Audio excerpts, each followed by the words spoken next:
I want to go back out to the steps of the State House where Mike LaCrosse is looking into exactly what they're seeing right now in terms of those security measures. Mike, what are you seeing?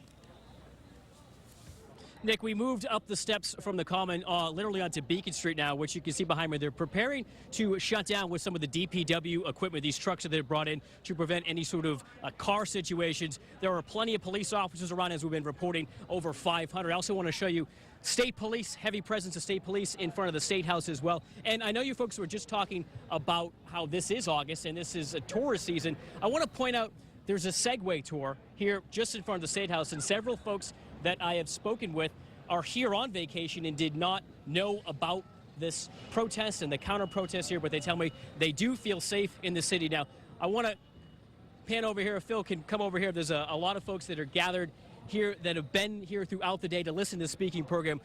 Tell me your name. Gamalti Carvalho. Where are you from? I live in Natick, Massachusetts. What made you come down here today to be part of this counter-protest?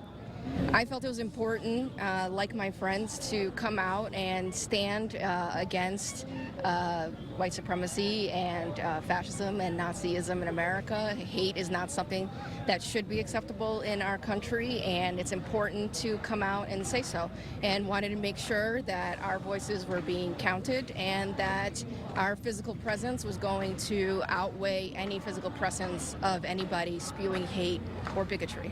There's been a lot of coverage of security, heavy police presence. Do you feel safe down here? You know, I got to be honest, I was nervous coming down, and even walking from where we parked up here, there was some anxiety. But as we approached the rally and we heard the chants and the songs, and hearing women's voices doing those chants really made us feel more at ease. And seeing the Boston Police Department here doing their best to protect us and having a strong presence really started to make me feel much safer being here, because we're surrounded by people who believe in love.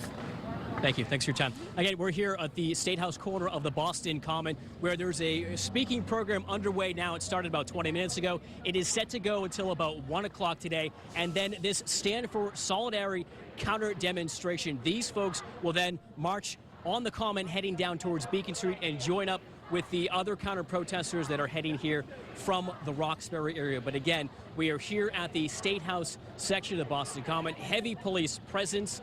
They're starting to move the heavy equipment onto Beacon Street as some of these road closures start to begin. Back to you guys in the studio.